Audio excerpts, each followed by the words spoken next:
Luna loved the moon. It wasn't just a glowing shape in the sky to her, it was a friend, a secret keeper, a silent companion that watched over her every night. Every night she would gaze up at it from her window, whispering her dreams and stories into the night air, hoping the moon was listening. It glowed like a silver coin in the velvet sky, casting a gentle light that made the world feel calm and magical. Luna's little brother, Leo, couldn't see the moon. He was blind. Though he could feel the night breeze and hear the crickets sing, the moon's beauty was lost to him. Luna wished with all her heart that Leo could see the moon's magic, the way it shimmered, the way it made shadows dance. One night, as the stars blinked above and the world hushed, Luna had an idea that made her heart race. She would catch the moon for Leo. Somehow she would bring its light down to him. She found a big glass jar, the kind that used to hold Grandma's peach jam. It was smooth and clear, perfect for holding moonlight. If she could trap the moonbeams, maybe Leo could finally see the moon's light, not with his eyes, but with his heart. Luna climbed a small hill, the jar clutched tight in her hands, her feet crunching softly on the grass below. She stood on her tiptoes and stretched her arms as high as they could go, reaching for the moon with all her might. But the moon was so far away, silent, beautiful, and just out of reach. The next day, Luna went to the pond near her house. The moon's reflection shimmered on the water. This, Luna thought, would be easy. She dipped her jar into the water, trying to scoop up the moon's reflection, but the moon only rippled and danced away. Discouraged, Luna sat on the grassy bank. She watched the clouds drift by, their edges lit by the moon's soft glow. An idea sparked in her mind. Clouds were closer than the moon. Maybe, just maybe. That night, Luna took her jar and climbed the tallest tree she could find. The wind whispered through the leaves, and the branches swayed beneath her. Luna held her jar up high. She tried to scoop moonbeams from the clouds, but the clouds drifted away, leaving her jar empty.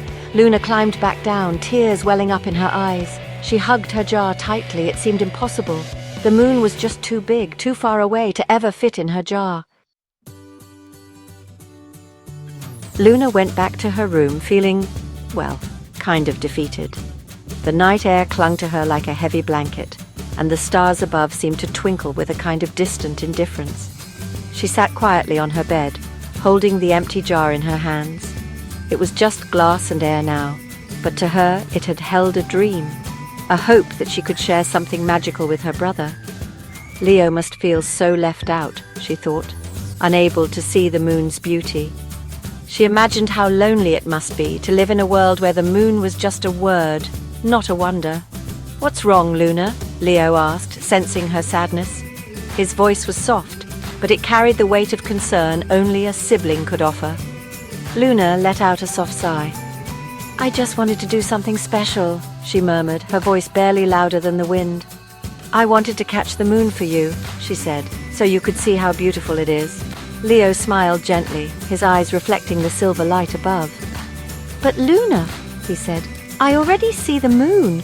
Not with my eyes, maybe, but in the way you talk about it, in the way your voice lights up when you describe it." Luna frowned, a little confused. How could he see something he'd never looked at? "That's silly, Leo," she said. "You can't see it. You haven't seen it trapped in my jar." She held the jar up again as if hoping the moonlight would pour in and stay this time. But it didn't. It never did. Leo reached out and took her hand. His fingers were warm, grounding her in the moment. "I hear it," he whispered, "in the rustling leaves and the chirping crickets. The night speaks, Luna, I just listen differently. I feel it in the cool night air and the soft breeze. The moon is everywhere, even if I can't see it. And when you're with me, I see it even more." "But most importantly," Leo continued, "I see the moon every time you talk about it. When you speak, it's like you're painting the night sky just for me, with every word a brushstroke of light and wonder. You paint pictures with your words. I can almost feel the moonlight on my skin, hear the quiet hush of the night, and sense the vastness above us. You make it come alive for me. It's not just a distant object in the sky anymore. It's a story, a feeling, a shared moment between us." Luna's eyes widened in surprise. She had never thought of her words as powerful enough to create a world someone else could step into. She realized then that Leo didn't need to physically see the moon. He experienced it through her, through the way she spoke of its beauty, its mystery, its quiet presence in the sky. He saw it through her love, her descriptions, her desire to share its wonder. And in that sharing, something magical happened. They both saw more than just the moon. From that day on, Luna continued to tell Leo all about the moon. She spoke of its phases, its moods, the way it changed with the seasons. She described its craters and shadows, the way they danced across its surface like ancient stories etched in stone. Its soft glow and silvery light became a language between them, a quiet poetry they both understood. And every night, as they sat together beneath the moonlit sky, they shared more than just stories. They shared a vision, a connection that went beyond sight. They knew that they could see it together, not with their eyes alone, but with their hearts wide open.